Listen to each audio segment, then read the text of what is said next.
everyone, Ariel Adams here with aBlogtoWatch. This is our review of the NORQAIN Independence Wild One. There are many versions of this watch so far, and this is a limited edition for the New York City Manhattan Marathon. And the dial has a small map of Manhattan with an outline of the marathon. So this is one such version that they've done. And this is a very flexible watch in terms of the ability to create it in a lot of different colors with a lot of different styles and things like that. It is a modular platform, as they would say in the watch world. And I was very impressed by this watch in a lot of ways, and it continues to have a lot of importance for the NORQAIN brand.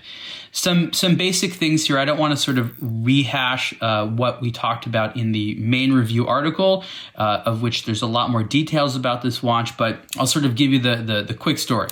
This is based upon NORQAIN's Independence case. That is a particular case design which is mostly in metal. This is not metal. It does have a titanium core, but it's made of NORTEC, which is their particular proprietary carbon blend, which this black material is, and this white part is rubber. This watch was created in collaboration with Jean-Claude Biver, who is now on the NORQAIN board. He has his own brand, Biver, and he is also a legend of the watch industry, and he decided that he wants NORQAIN to be his mentee, especially the founder, Ben Kufer, who is, I'm sure, extremely honored to have someone with the talent and the experience of Mr. Biver on the board. And Biver challenged them to do something very, very different, and the Wild One is the result of that. So the basic idea of this watch is to be shock resistant. You're supposed to be able to drop it and have it endure lots of vibrations and be fine. And the engineering principle is very similar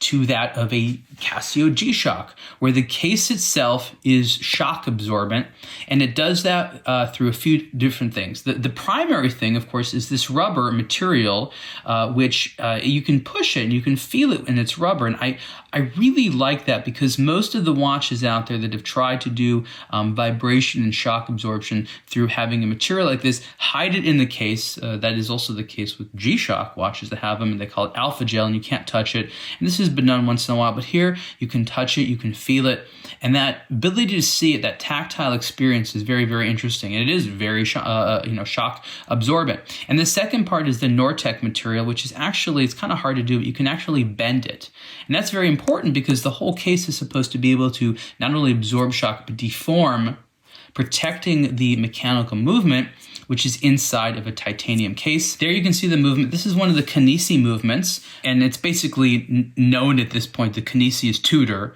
So this is a movement produced by the Rolex family, if you will. There's only a couple of companies right now that use Kennisi movements outside of Tudor, and NORQAIN is one of them. And they're pretty good movements. And you can see that there's a special label there for the New York City Marathon. And most of those watches don't have that, but you can see the movement there. And it is, like I said, shielded against shock and vibration. NORQAIN can do a lot of things in terms of the colors here. First of all, the dials can be done any way they want. This is one of the only printed dials in the Wild One collection. Most of them are laser cut and textured, so that's pretty cool. They have these straps with a lot of different textures as well. So you have sort of an inner and out, you have a liner, and then you have sort of the outer rubber strap. And again, these colors can vary to pretty much anything you want, as well as the texture here can vary. So you can texture dials, texture straps.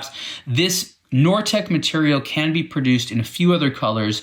I mean, carbon is essentially black, so anytime that you want to have a variation on it, you have to mix another color with black, or somehow put a color on top of black and hide it. We've seen carbons in light colors, but it's kind of strange because, again, it's a light color trying to hide the black. It gets a little bit better when you mix it and you have darker greens and darker reds and darker blues that NORQAIN has done. Of course, the white rubber material can be any color. So while it's not any color on the color palette as an option for any part of the case, the Wild one, especially amongst the various watches within NORQAIN, is going to be the place where that they're going to play with color. The case is 42 millimeters wide, and like I said, it wears really, really comfortably there. The Wild one is the type of watch you can wear pretty much all day and not really fuss about it. It's not going to give you any type of wrist fatigue. You can see how it wraps nicely on the wrist there. The Independence case has this flank right here that has a little plaque in it. Kind of gives it that, Gerald Genta kind of Nautilus look where they have those flanks on the side, and that's fine. It looks nice. One of the things that I felt that the Wild one could do better over time is with the hands and the hour markers, which again are just sort of taken over from the Independence design, but these are polished metal and they're skeletonized, and legibility is not, I'd say, as good as it could be, and also the polished theme doesn't necessarily match sort of the overall matte looks of the case. So I'd like to see NORQAIN further play with the Wild one's hands and dials as they can do over time. And again, I've seen other ones come after this that are improvements on it. So it's an area that they're playing with a lot, and I love that they've created this wonderful playground of things for it. So different prices depending on the version of the Wild one. Not a cheap watch, and that has been one of the primary criticisms, that it's a bit of a tall ask in terms of price. Not insanely crazy, but there is a lot of competition at that, and NORQAIN will definitely have a bit of an uphill battle, especially at the beginning of the Wild one's lifespan. But I think over time, these are just going to get more and more interesting. So this is the NORQAIN Independence Wild one. Comes in different versions. I'm not going to try to say the reference number. It's long and it will bore you. Price for this limited edition version is $5,490. Most of these are about $5,300, and you can see the full review on aBlogtoWatch.com. Thank you so much.